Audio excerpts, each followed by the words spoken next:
Hi everyone, welcome to the third video here.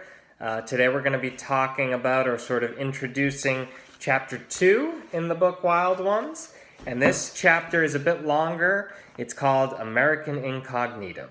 So brace yourself for a little bit of a longer read today. Of course, you can go to tinyurl.com/Mr. A Wild Ones to see the full reading schedule. And all of the guided readings that you'll have to complete each day.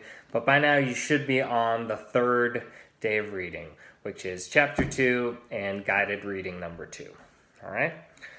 So this chapter starts after John's already been up there in Churchill for a little while with his daughter, and he's starting to meet all these sort of interesting characters that are involved in the tourism industry there. And he sort of starts with this idea of what a polar bear used to be compared to what it is now. So up until recently, polar bears were basically thought of as sort of a monster, a bloodthirsty killer. And it wasn't until really the past 30 years or so that we started to hear about them in a different context as sort of this cute, cuddly, endangered species that we needed to protect. So that's sort of quite a contrast, right? You start with this monster, and then, over the years, this monster character turns into this endangered species that needs protection. And John starts off by sort of talking about that contrast. Then he sort of talks about how that shift happened, how over the years there have been photographers and movie makers and people making documentaries, and over time sort of the stories they were telling about polar bears sort of shifted and changed people's perceptions of them. Now remember, if you're like most Americans, you've never seen a polar bear before, maybe in a zoo, but certainly not in the wild. So really, how you perceive this bear, monster or cuddly cute creature, depends on how that character, how that species is introduced to you. If a documentary is made that portrays them as a violent species, then that's probably how you'll perceive them. And if a television commercial shows them as this sort of cute, cuddly character, then that's probably how you're going to perceive them too.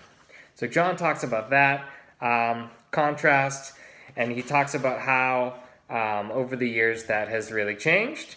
Then he starts to get into some of the science of what's happening to polar bears and how the population in Churchill is actually more threatened than some of the more northern populations because of climate change.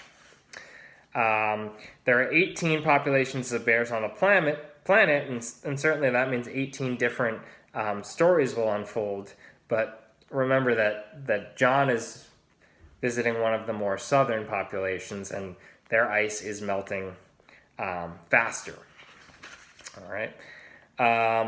So I'm not going to give away the whole chapter here, but I guess my two pieces of advice are to sort of mentally prepare yourself for a longer chapter to read. This is about twice as long as the chapter we read on Wednesday. And my last piece of advice is to really think about all the things that humans are doing with polar bears to protect them and how the things we're doing really relate to our history. So it talks about Thomas Jefferson and his interactions with wild animals hundreds of years ago. It talks about documentaries from the 70s, 80s, and 90s. And really all of those have led up to today and how we're treating polar bears today. So be on the lookout for how that story changes, and good luck reading.